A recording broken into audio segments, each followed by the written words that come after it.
Loué soit le Seigneur. Nous poursuivons notre enseignement sur la sagesse Chesed, la sagesse de la grâce. Et nous avons examiné la personne de Salomon.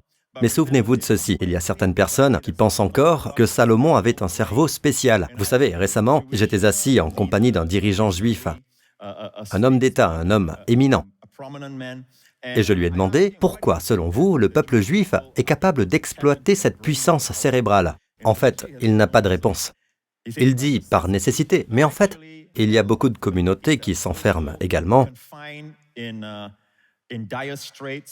dans des situations difficiles où elles ne puisent pas de leurs ressources intellectuelles. Mais en ce qui concerne le peuple juif, c'est grâce à la bénédiction de Dieu. Ils ne sont pas spéciaux par rapport à nous, mais Dieu les a appelés.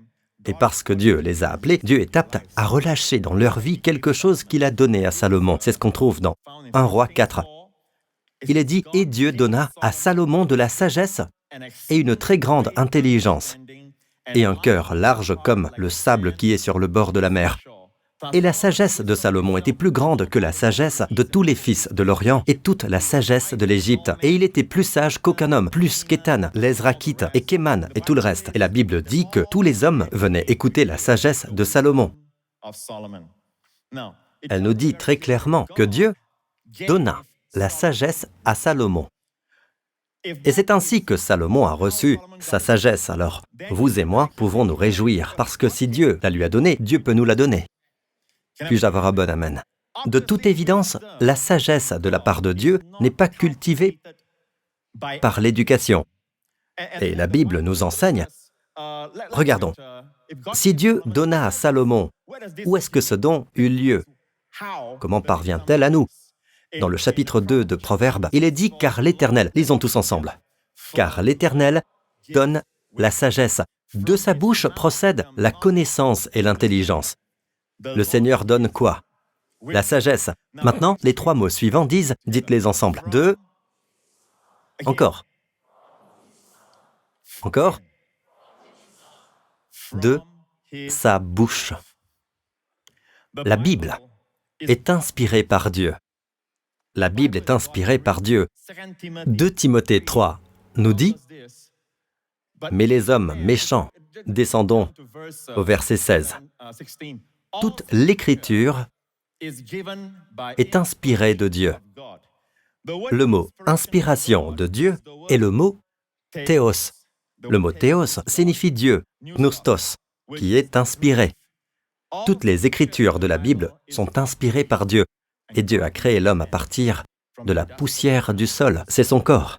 Donc l'homme était comme un mannequin et Dieu lui souffla dans les narines.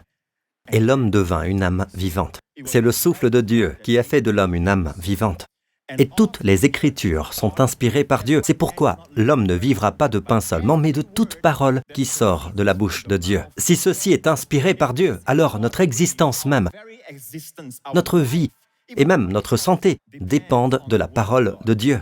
Si nous arrivons à manquer de cette force vitale, de cette santé, amen, alors nous pouvons nous tourner vers la parole, parce que le souffle de Dieu est partout dans cette parole, amen. Nous pouvons inspirer le souffle de Dieu qui au départ nous a donné la vie. Puis-je avoir un bon amen? C'est pourquoi dans Proverbes, au chapitre 4, au verset 22, il est dit à propos des paroles de Dieu, « Elles, les paroles de Dieu, sont la vie de ceux qui les trouvent, et la santé. » À quelle proportion de leur chair? À toute leur chair. Ainsi, passer du temps avec la parole de Dieu est susceptible de donner la vie et la santé à tout votre corps. N'essayez pas de spiritualiser cela. Il n'est pas dit « santé pour votre esprit », c'est la santé pour tout, pour toute votre chair. Amen. Certains médicaments sont spécifiquement ciblés comme un remède magique pour traiter un organe particulier, une condition particulière. Mais la parole de Dieu est le seul médicament qui soit salutaire pour toute notre chair. Puis-je avoir un bon amen? Et c'est pourquoi, revenant à 2 Timothée, il nous parle de la fin des temps. Revenez au verset 13. Il nous parle du temps. C'est le chant du cygne de Paul. C'est la dernière lettre que Paul ait écrite. Dans cette lettre, il dit « J'ai combattu le bon combat. J'ai gardé la foi. J'ai terminé la course. » La course de Paul est terminée, il veut rencontrer le Seigneur. C'est la dernière lettre qu'il écrit. Et il parle des temps que nous allons vivre. Il parle de notre temps. Il prophétise sur l'avenir. Et voici ce qu'il dit. « Mais les hommes méchants et les imposteurs iront de mal en pis, séduisant et étant séduits. » N'est-il pas vrai que, même si nous évangélisons, et essayons d'atteindre autant de personnes que possible par l'évangile de Jésus-Christ et, grâce à Dieu, beaucoup répondent à l'appel. Amen. Beaucoup répondent à l'évangile. Mais le fait est que, dans ce monde, Paul a prophétisé sur l'époque où vous et moi vivons. Les hommes méchants et les imposteurs iront de mal en pis, ils tromperont. Les hommes méchants et les imposteurs iront de mal en pis, ils tromperont et les gens seront trompés. Ne vous laissez pas tromper. Comment pouvons-nous ne pas être trompés? Vous savez, aujourd'hui, nous vivons dans un monde où le mal est bien et le bien est mal. Ils redéfinissent beaucoup de choses et nos enfants sont confus si nous ne leur donnons pas de définition de la vie. Amen. Par exemple, même la définition de la sainteté. La sainteté n'est pas simplement, vous savez, vivre de telle façon et vous regardez les autres d'en haut. Vous savez, les gens n'ont pas cette idée de la sainteté. Je suis plus saint que toi. Reste dans ton territoire. Ne t'approche pas de moi. Je suis plus saint que toi. Non, ça c'est être pourri d'orgueil. Amen. C'est du pharisaïsme. C'est contre cela que Jésus s'est battu. Amen. La sainteté de Jésus était telle qu'il n'a jamais fait de compromis sur le péché. Il n'a jamais fait de compromis. Il n'est jamais descendu au niveau des gens qu'il servait, mais il se déplaçait parmi eux comme l'un d'entre eux. Le qualificatif que les pharisiens lui ont donné était destiné à l'insulter. Il l'appelait « l'ami des pécheurs ». Et pourtant, cela est devenu une très glorieuse marque de grâce qu'il allait porter partout où il irait. Amen. Un ami des pécheurs. Quel merveilleux qualificatif. Amen, de notre Seigneur Jésus. Mais sa sainteté n'était pas telle que, vous savez, genre, plus saint que toi, ne t'approche pas de moi. En fait, il les invitait à venir à lui. Il touchait les lépreux et ils étaient purifiés. Il chassait les démons. Il prodigua la guérison aux aveugles.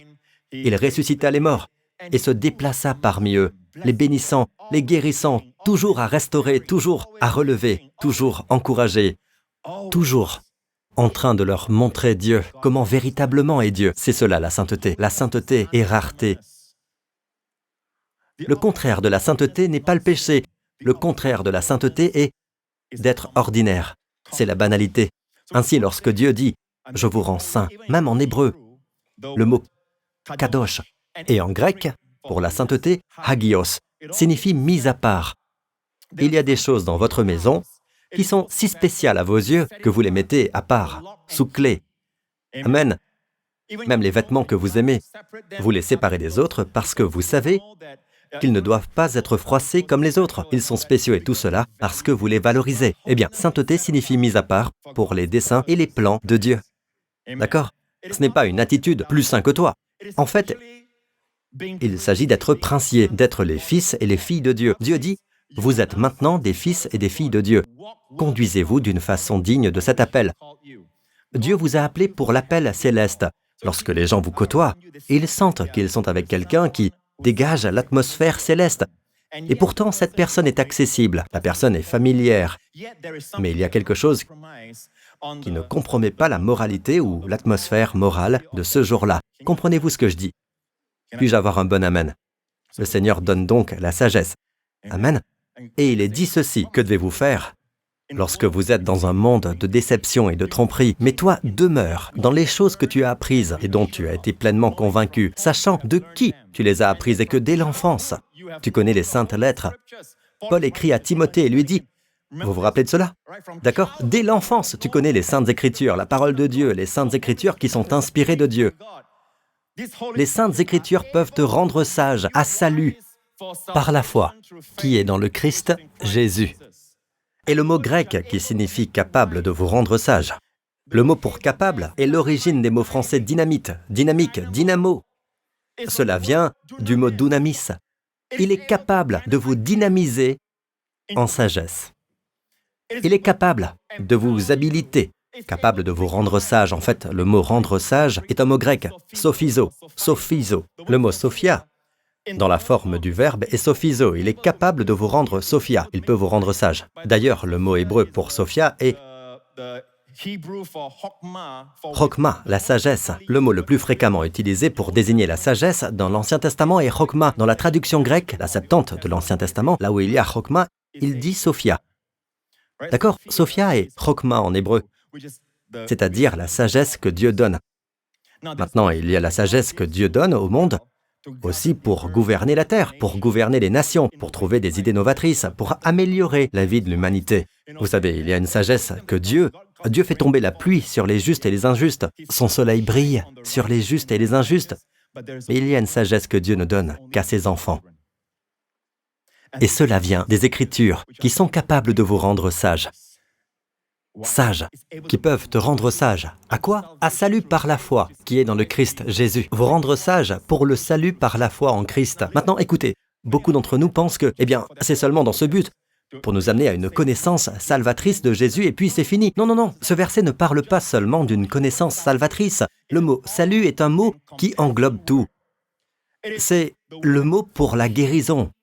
Ce mot « salut », soteria, est le mot pour la guérison, c'est le mot pour la plénitude, c'est le mot pour la complétude, c'est le mot pour la paix, c'est le mot pour la prospérité. Amen. Donc, quand Jésus est venu, s'il avait été grec, Dieu leur a dit « donnez-lui le nom soteria ». Et parce qu'il est hébreu, il est venu en tant que juif, Dieu dit « donnez-lui pour nom Yeshua », qui est l'hébreu pour soteria en grec. C'est un mot qui englobe tout. Lorsqu'ils le touchent, tout ce dont ils ont besoin, d'accord? Le salut leur est accordé. S'ils ont besoin d'une guérison, c'est la guérison. S'ils ont besoin de 5 pains et de 2 poissons à multiplier pour nourrir la faim de plus de 5000 personnes, il en fut ainsi.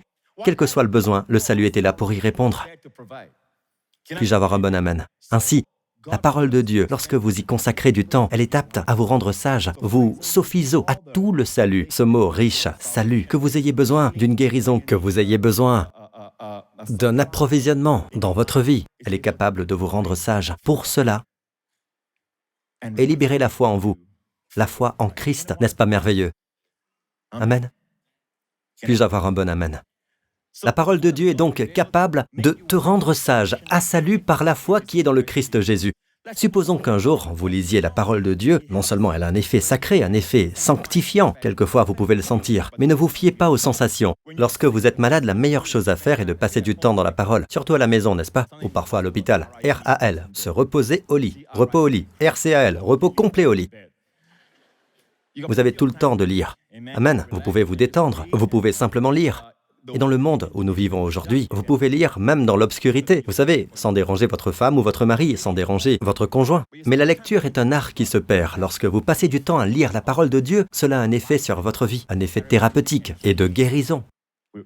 Nous venons de l'apprendre. Non seulement cela, il s'agit d'une transmission de sagesse. Vous n'êtes plus le même. Vous n'avez pas à tout comprendre. Lorsqu'un enfant se lave les mains, il ne connaît pas tous les composants H2O et tous les produits chimiques qui composent l'eau et tout le reste. Tout ce qu'il a à faire, c'est l'utiliser. La parole de Dieu n'est pas faite pour que vous compreniez tout. Je ne comprends pas tout. J'apprends encore, comme chacun d'entre vous. À 35 ans, Dieu merci, j'ai encore du chemin à parcourir. Mais vous savez, quand vous vous lavez les mains, l'enfant ne comprend pas tout. Est-ce que ses mains sont propres? Oui. Amen. Il suffit de l'utiliser. Lorsque vous lisez la parole de Dieu, elle a un effet purificateur, elle a un effet de guérison. Supposons que vous lisiez un jour et que vous soyez sur le point de confronter votre mari à propos d'une mauvaise habitude qu'il a ou, vous savez, autre chose. Ou vous êtes sur le point de confronter votre adolescent à propos de quelque chose et vous lisez votre Bible en ce jour-là. Je vous donne juste un exemple de sophiso, comment la parole de Dieu est apte à vous rendre sage. Et disons que vous êtes sur le point de faire une approche difficile, vous savez, ou alors vous pourriez être une jeune personne, vous vous demandez quel genre de discours vous devriez tenir parce que tous vos amis utilisent le blasphème et la vulgarité. Et c'est plutôt cool. Et le fait que vous ne l'utilisiez pas, cela signifie que vous n'êtes pas dans le coup, que vous n'êtes pas cool, et tout ça, vous savez. Et vous vous demandez quel genre de discours tenir. Très bien, un jour, vous lisez la parole de Dieu et vous vous demandez comment influencer cette personne qui est elle-même une personne influente, d'accord? Quoi qu'il en soit, vous arrivez alors à Proverbe 25. Vous lisez ceci. « Par la lenteur à la colère, un prince est gagné, et la langue douce brise les os. » Vous lisez ces lignes et vous vous demandez, je vais passer un entretien, ou je vais rencontrer mon patron, je vais parler à mon patron à ce sujet ou quelque chose comme cela. Comment puis-je influencer cette personne d'influence? Et Dieu me dit, par la patience. Ou bien vous voulez parler à votre mari ou à votre épouse. Et vous savez que souvent, quand vous vous irritez, c'est votre chair qui s'énerve. Ce n'est pas votre esprit, n'est-ce pas? C'est votre chair qui s'énerve. Vous ne pouvez jamais avoir de l'influence sur quelqu'un quand votre chair s'énerve. La chair pique au vif la chair, puis la chair pousse à bout la chair, puis en retour la chair énerve la chair. C'est ainsi que les maris et les femmes se disputent. N'est-ce pas? Quelque part, quelqu'un doit avoir une longue patience. Une longue patience signifie quoi? Les deux portées que vous devez avoir dans votre mariage sont portées et supportées. Si ces deux portées ne sont pas à votre portée, vous serez transporté à la porte, d'accord? Mais si quelqu'un montre de la patience, vous l'écoutez. Laissez votre mari dire ce qu'il pense, ou parler, ou laissez votre femme dire ce qu'elle a sur son cœur, comme la reine de Saba. Elle vint voir le roi Salomon et la Bible dit qu'elle lui a posé toutes les questions difficiles qu'elle avait sur le cœur. Le roi ici est une image de Jésus-Christ, notre roi, qui est plus grand que Salomon. Quelle fut la réaction du roi? Lorsque vous lui ouvrez votre cœur, la Bible dit « Il n'y eut pas une seule chose à laquelle Salomon ne put lui répondre ou lui révéler qu'il n'avait sur son cœur. » En d'autres termes, lorsque vous vous adressez à Dieu, ne vous présentez pas avec cette prière protocolaire « Oh, Dieu Tout-Puissant, nous savons que tu es le plus grand et nous venons à toi. » Vous voyez, et Dieu se dit « Mais de quoi il parle ?» Et Jésus dit « Seigneur, c'est une question de temps, il va abandonner. » Non, priez à Dieu, Abba Père. Et dites-lui vos soucis et vos inquiétudes. Dites-lui « Je suis inquiet pour mon fils, je suis inquiet à ce sujet. Je m'inquiète à cause de ce symptôme dans mon corps. Je me fais du souci à ce sujet. Je crains que je perds la tête, j'ai peur de... » Quoi que ce soit, parlez-en au Seigneur. Videz votre cœur comme l'a fait la reine de Saba. Elle a déballé toutes les questions difficiles qu'elle avait sur le cœur au roi Salomon. Et le roi, à son tour, n'a pas dissimulé une seule chose de ce qu'il avait sur son cœur en termes de réponse. Souvent, je réalise que je peux faire une marche et simplement ouvrir mon cœur au Seigneur. Des choses que vous ne pouvez même pas révéler à votre meilleur ami, des choses si intimes. Vous les confiez à Dieu. Plus vous êtes honnête, plus vous trouverez cette expérience étonnante, parce que vous trouverez la réponse de Dieu. Parfois, vous la recevez comme une paix. Parfois, elle n'arrive pas tout de suite, mais la réponse vient le lendemain ou le surlendemain. Elle arrivera en ouvrant votre cœur. Vous exposez votre cœur au Seigneur. Le Seigneur vous ouvre son cœur et vous donne les secrets de son cœur. Puis-je avoir un bon amen? Ainsi, vous apprenez par une longue patience. C'est un prince. Un prince est quelqu'un d'influent, quelqu'un qui a une position. Et cette personne peut changer les choses pour vous. On apprend donc par une longue patience. Il peut s'agir de votre femme. C'est une princesse dans votre maison, n'est-ce pas? Comment la persuader? En faisant preuve d'une longue patience. Et, au cas où vous adhérez à cette philosophie du discours musclé, de l'homme de fer, de tous les héros, des super-héros, et tout ça, d'accord? Vous savez, vous apprenez dans la parole de Dieu que c'est une langue douce qui brise l'os. Le vrai homme de fer, s'il est marié à une femme, devra apprendre à lui parler gentiment. Amen. Vous ne pouvez pas user d'un langage grossier tout le temps et vous attendre à un mariage heureux. Bien, donc vous apprenez qu'une langue douce est si puissante qu'elle brise l'os. Les paroles qui demeurent jusqu'aujourd'hui sont des paroles que notre Seigneur a prononcées. Des hommes éminents ont parlé à travers l'histoire, sans user de grossièreté. Et leurs paroles demeurent à ce jour et transforment encore des vies. Notre Seigneur Jésus est un exemple parfait. Amen. Ces paroles transforment encore des vies. Une langue douce est si puissante. Ne la sous-estimez pas, elle brise les os. Je veux juste vous dire ceci. Savez-vous qu'en dépit de la sagesse de Salomon dans tous ces domaines, il s'est éloigné du Seigneur, il se détourna du Seigneur, et sa sagesse se dégrada. Quoi que vous fassiez lorsque vous êtes séparés, pourriez-vous comprendre quand je dis « Vous avez besoin de ce contact vital avec Jésus chaque jour ». Nous savons que nous sommes le corps du Christ et qu'il ne peut y avoir aucune séparation. Je comprends cela. Mais savez-vous ce que je veux dire quand je dis que nous avons besoin d'un contact vital avec Jésus? Vous savez tous que lorsqu'il y a un contact avec Jésus, il y a des courants venant de lui qui affluent dans notre esprit. Vous ne pouvez pas l'expliquer, mais vous le savez. Il y a de la vie. Il y a une accélération. Vous avez chaud au cœur, l'expérience du chemin d'Emmaüs. C'est comme si vous aviez pris un bain. Et c'est ce que nous aurons lors de la prochaine nuit de rencontre. Amen. Je vais prêcher et me rendre heureux par la même occasion. Mais vous savez qu'il y a une sagesse dont Salomon parle. Il dit qu'il y a 3 choses. En fait, il nous donne un 4-1 de 4 lignes de paroles de sagesse dans le livre des Proverbes. C'est un quadruple. Il dit 3 d'entre elles, les 3 premières lignes, sont trop merveilleuses pour moi. Le mot merveilleux est le mot Pelé, d'où Pelé, le footballeur, tient son nom, de son père. Et même si c'est brésilien et tout ça, ce mot a ses racines dans l'hébreu. Pelé signifie miracle, miraculeux, merveilleux. Le nom de Jésus, son nom sera appelé Pelé.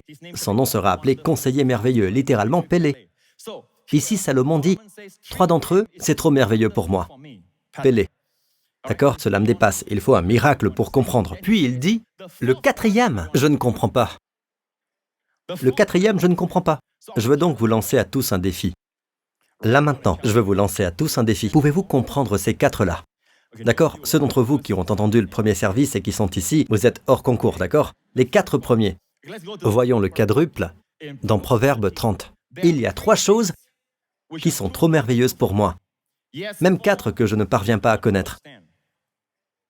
La trace de l'aigle dans le ciel. Donc il y a 3 choses qui sont trop merveilleuses pour lui. La 4e, dit-il, je ne parviens pas à comprendre. C'est la sagesse de l'homme que Dieu. La Bible dit que Dieu lui donna la sagesse et que sa sagesse surpassait les sages de l'Orient, même de la Chine. Sa sagesse était telle qu'elle surpassait celle de tous les sages d'Israël, dont les noms sont cités dans 1 Roi 4. Et pourtant il dit, il y a 3 choses que je ne comprends pas. Cela me dépasse. La 4e, je ne la comprends pas. Donc, la première, c'est la trace de l'aigle dans le ciel, la trace du serpent sur le rocher, la trace du bateau au milieu de la mer, et la trace de l'homme chez la jeune fille. Au fait, il ne comprend pas la 4e, la trace de l'homme chez la jeune fille. Il dit, je ne comprends pas cela. Vous parlez à un homme qui a 1000 femmes dans sa vie. Donc évidemment, il ne peut pas faire allusion à une compréhension naturelle. Vous savez, la trace d'un homme chez une vierge, d'accord? Il doit s'agir de quelque chose de spirituel, n'est-ce pas? Et il y a des années, j'ai demandé au Seigneur, Dieu, ouvre-moi ce passage. J'ai dit, ouvre ce passage, donne-moi tes secrets dans ce passage, parce que j'ai été interpellé par le fait que Salomon ne pouvait pas le comprendre, et j'essayais de déchiffrer le code. J'ai donc demandé au Seigneur, donne-moi quelque chose qui vient de toi, cela doit venir de toi, et je lui ai demandé il y a de nombreuses années, et il m'a donné la réponse, je crois. Je vais vous la soumettre, et vous verrez si elle correspond à ce que vous avez dans votre esprit, si cela suscite l'amen en vous, d'accord? La première, la trace de l'aigle dans le ciel. Il y a 4 histoires de Jésus. 89 chapitres dans 4 évangiles, Matthieu, Marc, Luc et Jean. En ce qui concerne l'Église primitive, dans tout le livre des Actes des Apôtres, il n'y a pas d'histoire qui est répétée 4 fois. Pourquoi Dieu raconte-t-il 4 histoires de Jésus? Matthieu, Marc, Luc et Jean, c'est ce que nous appelons les 4 évangiles. Et pourtant, il parle de la vie d'un seul homme, de sa mort, de sa résurrection, dépeint de différentes manières. Mon enseignement sur les 4 visages de Jésus et les 4 évangiles sont là. Vous pouvez la voir. Il vous donnera la sagesse. Il va vous sophiso, amen. Il vous aidera à comprendre. Il y a 4 couleurs dans le tabernacle et il y a 4 évangiles. Suivez bien ceci. Le premier est l'évangile de Matthieu. Il parle de Jésus en tant que roi. Le roi des Juifs, d'accord? Quel animal y est représenté? Il y en a 4. En passant, si vous vous rendez physiquement au trône de Dieu aujourd'hui, vous allez voir. Combien d'entre vous êtes heureux que vous puissiez vous rendre au trône de Dieu à tout moment? Amen. Mais physiquement, si vous y êtes maintenant, ne soyez pas pressés, d'accord? Je le dis simplement. Physiquement, si vous y allez maintenant, d'accord? Vous verrez sur le trône de Dieu ne ressemble pas à un trône statique, inanimé. C'est un trône composé de 4 visages. Et vous trouverez les faces du chérubin, la face d'un lion, la face d'un bœuf, la face d'un homme et la face d'un aigle. Les 4 visages de Jésus. Dans l'évangile de Matthieu, c'est la face d'un lion, le roi des animaux, parce que l'évangile de Matthieu le présente comme un roi. C'est pourquoi la généalogie du chapitre 1 de Matthieu ne remonte pas jusqu'à l'homme Adam, le premier homme, mais jusqu'à Abraham et David. La promesse du roi, parce que c'est l'évangile du roi. Le lion y est représenté parce qu'il est le roi des animaux. Le deuxième évangile, l'évangile de Marc, ne parle pas de généalogie. On ne demande pas à un serviteur son pédigré. Il commence donc par Jésus qui travaille encore et encore, qui guérit, réparant, restaurant, et c'est juste du travail. Et le visage ici est celui d'un bœuf. C'est l'évangile de Marc. Ensuite, nous avons le troisième évangile, l'évangile de Luc. Et dans aucun autre évangile, nous ne trouvons l'expression « le Fils de l'homme » si souvent utilisée, parce que c'est un évangile sur Jésus, l'homme. C'est pourquoi dans l'évangile de Luc, sa généalogie remonte jusqu'à Adam, le premier homme. Et quel est le visage de l'évangile de Luc? Un homme. Le visage d'un homme. Mais dans le dernier évangile, l'évangile de Jean, il n'y a pas de généalogie. Pourquoi? C'est un évangile qui dépeint sa divinité, que Jésus est Dieu. Il commence ainsi. Au commencement était la parole, et la parole était avec Dieu. Et la parole était Dieu, et la parole devint chair. Quelle bête n'a pas encore été mentionnée parmi les 4? L'aigle, savez-vous pourquoi? L'aigle vole dans les cieux. Il y a des gens, il y a des pilotes qui volent vraiment en haute altitude dans l'atmosphère, et ils ont vu un aigle voler près d'eux. Plus haut qu'eux. L'aigle de tous les oiseaux est celui qui vole le plus haut dans les cieux atmosphériques. Donc l'aigle, la trace de l'aigle dans le ciel, est qui il est. Ne pensez pas que son histoire a commencé dans le sein de la Vierge, non. Il était avec le Père. Il est descendu. Comme un aigle du ciel, il est descendu. Amen. Et il a été implanté dans le ventre de la Vierge afin de devenir un homme complet. Savez-vous qu'aujourd'hui, au ciel, Jésus est un être qu'il n'a jamais été, dans le sens qu'il a toujours été divin, mais n'a jamais été un homme. Mais aujourd'hui, il est reparti en tant qu'homme. Savez-vous qu'il est assis à la plus haute place dans l'univers, à la droite du Père? Savez-vous qu'il est là-bas, nous représentant, vous et moi? Savez-vous que Dieu veut que vous le considériez non pas comme Dieu, qu'il est toujours, mais qu'il était aussi vivant, avant qu'il ne vienne en tant qu'homme. Mais aujourd'hui, il est un homme, il est l'un d'entre nous, est parvenu au plus haut niveau et nous a représentés. Et ce qu'il a fait à la croix, le Père l'attribue à votre compte. Il l'impute à votre compte. Et comme Jésus est, vous êtes aussi dans ce monde. Il veut que vous considériez Jésus comme un homme vous représentant. Cela signifie que Dieu le voit et vous voit de la même manière. Il le voit comme vous. Alléluia. Ok, donc, la trace de l'aigle dans le ciel et qui il est. Demandez-vous si cela vous convient. C'est ce que le Seigneur m'a donné. Le prochain, la trace du serpent sur le rocher. Il était un aigle, il est devenu un serpent, sur le sol, du plus haut rang jusqu'à l'abîme. Il est descendu jusqu'en bas pour nous. Il est descendu et, comme il l'a dit à Nicodème cette nuit-là, et comme Moïse éleva le serpent dans le désert, de même il faut que le Fils de l'homme soit élevé. Vous vous souvenez de l'histoire? Dans l'Ancien Testament, où les enfants d'Israël ont commencé à rouspéter contre Dieu, et ensuite les serpents sont entrés. Vous voyez, Dieu les a protégés pendant tout ce temps. Les serpents étaient là, mais Dieu les a protégés. Les serpents sont venus les mordre, n'est-ce pas? Alors Dieu a dit à Moïse de construire un serpent d'airain en bronze. Et le bronze signifie juger, le jugement. Un serpent d'airain et de l'élever très haut, une croix. Et tous ceux qui étaient malades, tous ceux qui avaient été mordus, quiconque le regardera aura la vie sauve, dit la Bible. Quiconque regarde, Dieu le guérit. Quiconque le regarde aura la vie sauve. Tous ceux qui ont regardé leurs blessures sont morts. Si vous regardez votre péché, votre corruption et tout ça, vous mourrez. Mais si vous regardez Jésus, il est la solution à votre péché. Il est la solution à tout ce qui dans votre vie a chu. Détourne ton regard de ta personne pour te tourner vers le Christ. Donc, le serpent sur le rocher. Si vous regardez le calvaire, le lieu du crâne où il a été crucifié, c'est un énorme rocher. Il est construit sur un précipice rocheux, n'est-ce pas? L'aigle est donc devenu un serpent sur le rocher. Ce qu'il est devenu. Cela vous convient-il jusqu'à présent? Le troisième, la trace du bateau au milieu de la mer. Vous êtes genre, hein? La trace du bateau au milieu de la mer. Je sais, pasteur, il faut apprendre à se balancer, c'est ça, se balancer avec le courant, se laisser aller avec le courant, vous savez? Non, non, ce n'est pas ça. C'est quoi? La trace du bateau au milieu de la mer. C'est pourquoi il est venu. Vous voyez un bateau à l'époque, comme un cargo, porte des conteneurs. Aujourd'hui encore, nous recevons nos marchandises, par exemple les conteneurs qui contiennent du pétrole, des conteneurs conçus spécialement. Il y a aussi des conteneurs contenant des meubles, des conteneurs contenant toutes sortes de métaux. À l'époque de Salomon, il n'y avait pas d'avion, mais aujourd'hui, nous avons toujours des cargos qui traversent l'océan. Vous savez, imaginez la traversée de l'océan, imaginez un navire qu'il traverse pour rejoindre un pays lointain. Dieu a donc envoyé son Fils, chargé de bénédictions, plein de grâce et de vérité.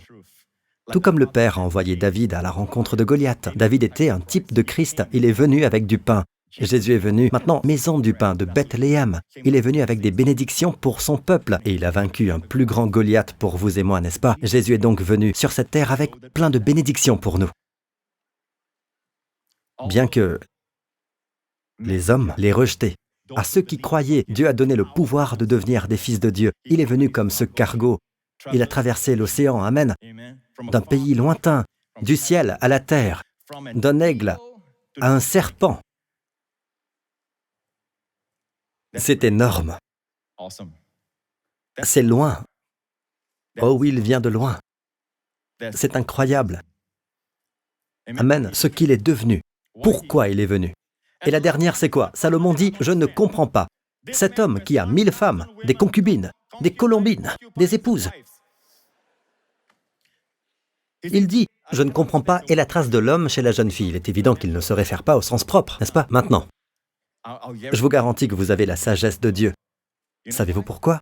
Parce que vous avez quelque chose que les gens du passé n'avaient pas. Il y a quelque chose de caché qui a été révélé à l'Église. Amen. De quoi s'agit-il à votre avis? Jésus et l'Église. C'est ce qu'il aime, n'est-ce pas? Qui il aime? L'Église, n'est-ce pas? 1 Pierre 1, montrez-leur 1 Pierre 1. Les prophètes ont fait des recherches et des investigations au sujet de ce salut, et ils ont prophétisé à propos du don que Dieu vous destinait. Et les prophètes, quand ils prophétisent, ils disent « Waouh, ce sont de grandes bénédictions. Je me demande à quelle génération elles sont destinées. Est-ce pour le peuple d'Israël? Je prophétise de grandes choses. Dieu ne les accusera pas de péché. Dieu leur pardonnera leurs péchés. Dieu guérira leurs maladies et ils ne seront pas que des serviteurs, mais des fils du Dieu très haut. Qui sont ces gens ?» Il s'efforçait de découvrir à quelle époque et à quelles circonstances se rapportaient les indications données par l'Esprit du Christ, car cet Esprit présent en eux annonçait d'avance les souffrances que le Christ devait subir et la gloire qui serait la sienne ensuite. Suivant, que le message dont ils étaient chargés n'était pas pour eux-mêmes, mais pour vous. Donc la prophétie, les bénéfices, n'étaient pas pour eux à ce moment-là, mais pour nous. Ce message vous a été communiqué maintenant par les prédicateurs de la bonne nouvelle, qui en ont parlé avec la puissance du Saint-Esprit envoyé du ciel. Et les anges eux-mêmes désirent le connaître. C'est pourquoi les anges sont représentés regardant le propitiatoire. Ils s'informent. Même les anges apprennent le salut de nous. Savez-vous quel est le secret le mieux gardé de Dieu, que même Salomon ne connaissait pas? Tous les prophètes, les saints et les hommes justes de l'Ancien Testament ne connaissaient même pas ce secret. C'est Dieu qui l'a gardé. Savez-vous quel est le secret? L'Église. L'Église. L'Église est le secret le mieux gardé de Dieu. Le diable veut faire passer l'Église pour quelque chose de sacerdotal avec des prêtres et ce genre de choses, ou quelque chose d'externe, comme un bâtiment et tout ça. Non, l'Église est la plus grande organisation et société qui ait jamais existé dans l'univers. C'est la seule société que je connaisse sur Terre où votre disqualification et votre qualification pour y entrer et y adhérer. Regardons rapidement Éphésiens au chapitre 3, lequel n'a point été manifesté aux enfants des hommes dans les autres âges, comme il a été maintenant révélé par l'Esprit à ses amis, apôtres et à ses prophètes. Savoir que les gentils sont cohéritiers. Descendez jusqu'au verset 8. Cette grâce, dis-je, m'a été donnée à moi, qui suis le moindre de tous les saints, pour annoncer parmi les gentils les richesses incompréhensibles de Christ et pour mettre en évidence devant tous quelle est la communication qui nous a été accordée du mystère qui était caché de tout temps en Dieu. Allez au verset 10, regardez le verset 10. Afin, maintenant, regardez ceci, ne manquez pas cela, afin que la sagesse de Dieu, qui est diverse en toutes sortes, soit maintenant donnée à connaître par l'Église, aux principautés et aux puissances dans les lieux célestes. C'est pourquoi j'ai dit que votre appel est plus grand que simplement préparer vos enfants à l'examen de fin d'études primaires. L'appel que Dieu a pour vous est éternel. C'est un appel à faire connaître aux principautés et aux puissances de l'univers et qui révèle la sagesse multiple de Dieu qui est diverse en toutes sortes, qui révèle les nombreux courants de la sagesse de Dieu, qui la fera connaître aux principautés et aux puissances, l'Église. C'est pourquoi nous nous activons, les amis. C'est l'Église qui va le faire connaître. L'Église est donc le secret le mieux gardé de Dieu, toutes les onctions de Dieu, en qui sont cachés tous les trésors. En Christ sont cachés tous les trésors de la sagesse et de la connaissance. Je terminerai en vous disant, la voix d'un homme avec une compagne. Il a donné sa vie. Et vous, Marie, aimez vos femmes, comme Christ a aimé l'Église et s'est donné lui-même pour elle. Vous voyez donc que si Dieu vous a donné une femme, ce n'est pas pour lui dire « Va me faire un chocolat chaud. Allez. » Dieu ne vous a pas donné une femme pour que vous déversiez tout sur elle. Tout cela est très bien, cela en fait partie, mais Dieu vous a donné une femme pour que vous l'aimiez. Amen. Et alors, elle vous fera un chocolat chaud. Mais Dieu vous a donné une femme pour que vous l'aimiez. Pourquoi? Elle est une image de vous, l'Église. Amen. Et vous, Marie, aimez vos femmes comme Christ a aimé l'Église. Pourquoi Dieu vous a-t-il donné des enfants, des bébés? Pourquoi? La première fois que vous avez eu un bébé, que vous l'avez tenu dans vos bras, vous avez soudain réalisé que vous aurez à nettoyer le caca. Vous devrez nettoyer le bébé. Le bébé n'a pas besoin d'être performant pour que vous l'aimiez. Et c'est une image. Je suis piégé. La raison pour laquelle Dieu nous a créés en tant que père et mère est que nous sommes créés pour comprendre l'amour du Père pour nous. Tu peux faire caca, mais il t'aimera quand même et il te changera quand même. Et soudain, vous ne voyez plus le quoi, mais vous voyez le pourquoi. Vous avez maintenant de la sagesse. La vie n'est pas seulement, vous savez, pourquoi mangeons-nous de la nourriture qui est morte, d'accord? Pourquoi? Parce que de la mort de Jésus est née la nourriture pour toute l'humanité. C'est pourquoi nous mangeons du poisson, du poulet. Ils doivent être tués avant que vous puissiez en profiter. Tout dans la vie parle de lui. Chaque animal. C'est pourquoi Salomon parlait de la sagesse. Je n'ai pas le temps de m'étendre sur ce sujet, mais j'y reviendrai, d'accord? Et la trace de l'homme chez la jeune fille. Et vous, maris, aimez vos femmes. Descendez, s'il vous plaît. Dans ce même chapitre, que dit-on concernant un mari et une femme? C'est pourquoi l'homme quittera son père et sa mère et s'attachera à une femme, et ils seront une seule chair. C'est un grand mystère. Je parle du Christ et de l'Église. Rappelez-vous, doit-elle se qualifier pour obtenir votre pardon? Non. Parce que le Christ vous a pardonné, n'est-ce pas, messieurs? Messieurs, le Christ vous a pardonné, n'est-ce pas? Comment l'a-t-il fait? Librement? Vous pardonnez à votre femme librement.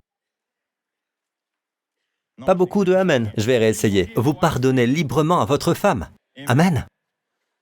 C'est un grand mystère. La raison pour laquelle Dieu a mis le mariage sur cette terre, dès le début, c'est parce qu'il voulait que vous compreniez Jésus et son épouse. Doit être endormi avant que l'épouse ne sorte de son sein. Jésus est mort et de son côté est sortie l'Église, composée de juifs et de gentils. Alléluia. Revenons au quadruple. Nous terminerons par cela. Au fait, vous savez, quand ils font de la publicité, que ce soit dans la marine ou, vous savez, pour l'armée de l'air, les pilotes et tout ça, l'armée de terre, ils disent « Rejoignez-nous et ayez le pouvoir dans les airs, sur terre et la mer. Nous conquérons l'air, la terre et la mer, n'est-ce pas? Regardez bien, l'air, le rocher, la terre et la mer. Ok? Maintenant, laissez-moi vous dire quelque chose. Quand Dieu regarde la terre, et je vais terminer par cela, quand Dieu regarde la terre, Dieu ne voit que 3 groupes de personnes. Dieu ne voit pas de races différentes. Dieu ne voit que 2 groupes, ou 3 groupes de personnes. Soit vous êtes juif, et il a conçu une alliance avec Abraham à ce sujet. Soit vous êtes un gentil, un non-juif, ou vous êtes une église. Une église composée de juifs ou de gentils, peu importe. Maintenant, c'est une église, c'est une nouvelle identité. Quand Dieu regarde en bas, il voit 3 groupes de personnes. Votre Bible est divisée en 3 parties. Les écrits destinés aux juifs, ceux destinés aux païens et ceux destinés à l'église. Et souvent, lorsque vous la lisez, vous devez savoir à quoi ça sert. Mais cela ne veut pas dire que l'on ne peut pas en profiter. Une abeille va de fleur en fleur, elle ne prend pas les fleurs. Elle prend le nectar, le miel, mais laisse les fleurs sur place. Ce qui est écrit pour le juif est pour le juif, et je peux encore tirer du miel. Vous pouvez encore tirer du miel. Et toutes les promesses de Dieu en Christ sont oui et amen. Amen. Et vous devez distinguer ces 3 groupes de personnes lorsque vous étudiez la Bible. D'accord? Maintenant, regardez ceci. Regardez. Revenez au quadruple. L'air, vous savez, vient du ciel, n'est-ce pas? D'accord? C'est donc du ciel. Le rocher, c'est le pays, le juif. Jésus est devenu un serpent dans le pays des Juifs, d'accord? La trace du bateau au milieu de la mer. La mer est toujours une image des païens. La mer qui gronde dans l'agitation est une image des nations païennes. Dans le livre de l'Apocalypse, il a vu une bête sortir de la mer, hors des nations païennes. Pas Israël, la mer.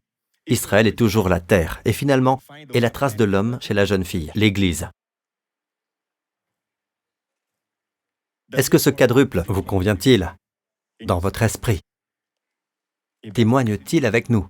Le Christ est-il au centre? C'est ainsi que vous jugez la révélation que vous recevez de Dieu. Et je prie pour qu'elle vous bénisse. Et le peuple de Dieu dit « Amen ». Les têtes baissées, les yeux fermés, vous tous ici présents, et vous qui nous regardez en ce moment, louez le Seigneur. Dans un instant, je vais vous bénir et prier pour votre protection. Nous ne tenons rien pour acquis. Nous avons entendu les nouvelles selon lesquelles Ebola est en augmentation. Et ce que nous ne voulons pas, c'est qu'Ebola prenne des ailes et s'envole au niveau international. Mais néanmoins, quoi qu'il arrive à l'avenir, Dieu a la solution. Et Dieu vous aime. Vous tous ici présents, les amis, sachez que l'évangile est très simple. Évangile signifie bonne nouvelle. Et la bonne nouvelle, c'est que le Christ est mort pour nos péchés. Et Dieu a ressuscité Jésus d'entre les morts lorsque vous avez été libérés de toute votre culpabilité et de la condamnation pour vos péchés.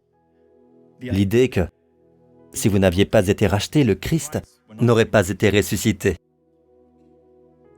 Ce seul acte sur le calvaire a tellement glorifié Dieu que Dieu est éternellement satisfait de ce seul acte, que quiconque croirait ce que Dieu dit. La trace du bateau au milieu de la mer, c'est pour « Dieu a tant aimé le monde » qu'il a donné son Fils unique, comme un bateau chargé de toutes sortes de biens et de bénédictions, afin que quiconque croit en lui ne périsse pas, mais qu'il ait la vie éternelle. Si c'est votre cas, où que vous soyez en ce moment, vous tous ici présents, dites « Pasteur Prince, je veux faire cette prière.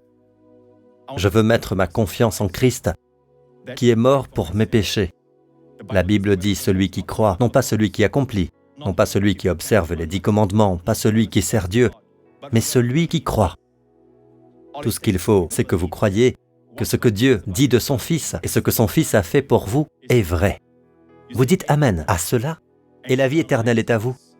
Si c'est votre cas, où que vous soyez, faites cette prière avec moi. Dites « Père Céleste, je te remercie pour le don de ton Fils, mon Seigneur Jésus-Christ, qui est mort sur la croix pour tous mes péchés et qui est ressuscité des morts quand j'ai été racheté de mes péchés. Merci Père, je suis maintenant ton Fils, grandement béni, grandement favorisé, profondément aimé, et Jésus-Christ est mon Seigneur. Au nom de Jésus. Amen. Mettez-vous debout. Louez le Seigneur. Amen. Si vous avez fait cette prière, mes amis, vous êtes maintenant enfants de Dieu. Et vous vous êtes qualifiés. Amen. Votre disqualification est votre qualification. Vous faites maintenant partie de l'Église de Dieu et votre salut est éternel. Reconnaissez votre appel et nous avons tous une place dans cet appel. Amen. Levez les mains, vous tous dans cette salle. Cette semaine, que le Seigneur vous bénisse et vous garde. Vous bénisse avec les bénédictions du Père Abraham. Vous garde près de son cœur, sous ses ailes. Vous garde, vous préserve et vous protège de tout danger, de toute maladie, de toute tragédie, de tout mal, de toutes les puissances des ténèbres. Que le Seigneur fasse briller son visage sur vous et sur vos proches. Que le Seigneur vous accorde, à vous et à vos familles, son shalom, sa paix, sa santé et sa plénitude. Et vous trouverez la faveur partout où vous irez, au nom de Jésus. Et le peuple de Dieu dit Amen. Que Dieu vous bénisse.